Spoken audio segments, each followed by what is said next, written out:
The rise of Jeffrey Epstein. Every empire of influence begins with a question.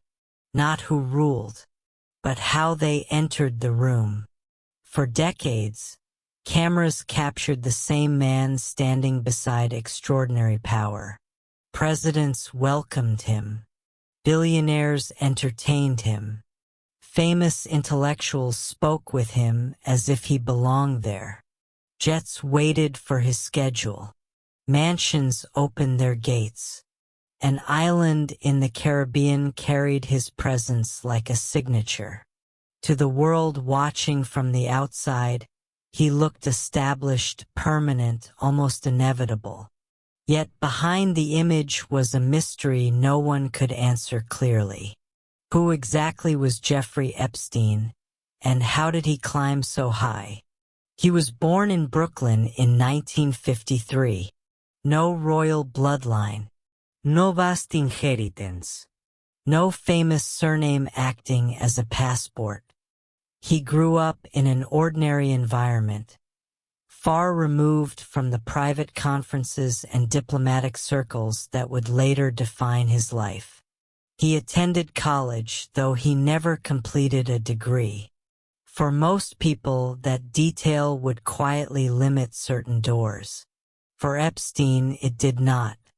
Somewhere along the way, he seemed to understand a rule that governs elite society.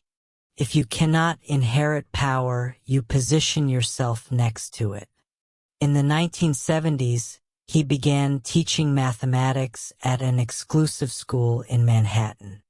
Inside those walls were the children of families who shaped finance, politics, and industry. Daily exposure to privilege can be educational in ways textbooks never are. Epstein observed how relationships worked, how trust moved, how introductions carried weight. Soon, he left the classroom for Wall Street. The transition surprised many. Finance is famous for protecting its gates, yet Epstein advanced with unusual speed.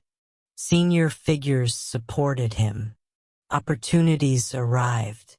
The man without the typical background was now advising individuals with unimaginable resources.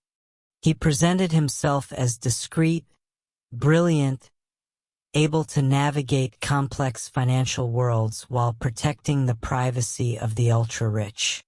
In circles where confidentiality is priceless, that promise can be irresistible.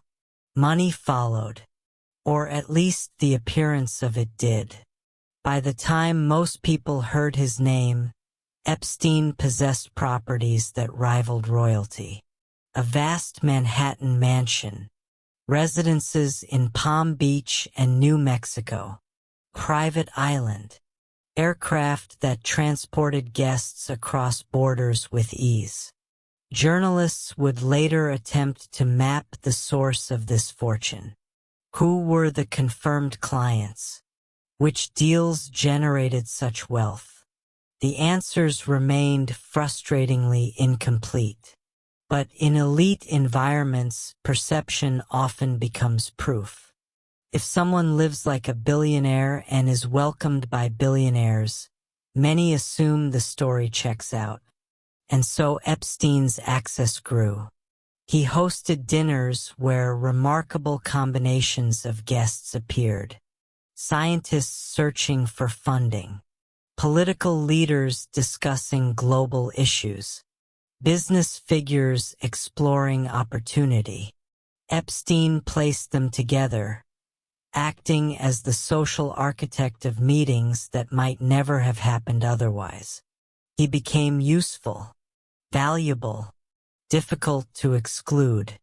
Yet while his public reputation strengthened, shadows gathered elsewhere. In Palm Beach, allegations began surfacing that challenged the polished exterior. Local investigators listened to accounts from young women whose experiences described something far removed from charity dinners and intellectual debate. Two portraits of the same man started to exist. one admired, one alarming.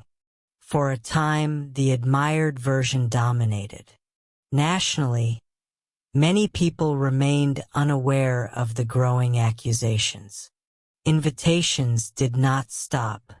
Travel did not stop. The photographs continued. Perhaps that is how influence protects itself. Doubt struggles to breathe in rooms filled with powerful endorsement. Still, pressure has a way of building even when ignored. Reporters kept asking questions. Victims persisted. Rumors refused to vanish. Gradually, curiosity turned sharper. Observers who once admired Epstein began looking again, searching for clues they might have missed.